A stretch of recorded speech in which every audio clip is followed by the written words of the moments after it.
KP assembly ने IMF की बड़ी शर्त पूरी कर दी। सूबे के किसानों और जमींदारों पर इनकम टैक्स का बिल मंजूर कर लिया।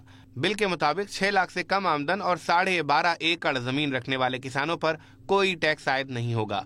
12.5 एकड़ जमीन से ज्यादा और 6 लाख से ज्यादा आमदन पर टैक्स को मुख्तलिफ स्लैब्स में तकसीम किया गया है।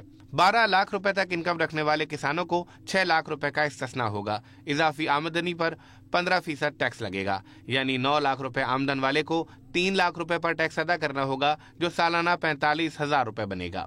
12 से 16 लाख रुपए आमदन पर 90,000 रुपए फिक्स अदा करने होंगे और इसके साथ 12 लाख रुपए आमदन से जायद रकम पर 20% टैक्स अदा करना होगा, यानी 15 लाख रुपए आमदन हो तो उसमें से 12 लाख निकल जाएंगे।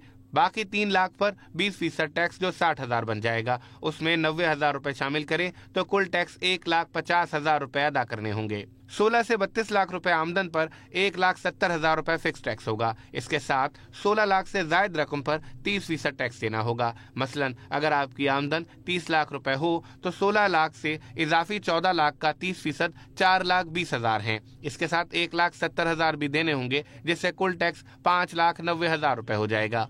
32 से 56 लाख रुपए तक आमदनी पर 6,50,000 रुपए फिक्स अदा करने होंगे। इसके साथ 32 लाख से इजाफी रकम पर 40% टैक्स देना होगा, यानी अगर आपकी आमदन 50 लाख रुपए सालाना है तो 18 लाख रुपए इजाफी पर 40% के हिसाब से 7,20,000 और 6,50,000 को मिलाकर कुल टैक्स 13,70,000 रुपए सालाना अदा करना होगा। 56 लाख से 15 करोड़ इनकम तक 16,10,000 रुपए फिक्स अदा करने होंगे। 56 लाख से इजाफी इनकम पर 45% टैक्स देना होगा, यानी अगर आपकी सालाना आमदनी 1 करोड़ रुपए होगी तो 44 लाख रुपए पर 45% के हिसाब से 19.5 लाख रुपए और इसके साथ 16,10,000 रुपए अदा करने होंगे। इस हिसाब से 1 करोड़ की आमदन पर कुल टैक्स 35,10,000 रुपए अदा करना होगा। 20 करोड़ आमदन पर कुल आमदन का 1% टैक्स, जो 20 लाख रुपए बनता है, अदा करना होगा।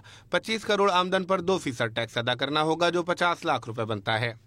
30 करोड़ पर 3%, 35 करोड़ पर 4%, 40 करोड़ पर 6%, 50 करोड़ रुपए पर 8% और 50 करोड़ से ऊपर इनकम पर 10% इनकम टैक्स अदा करना होगा।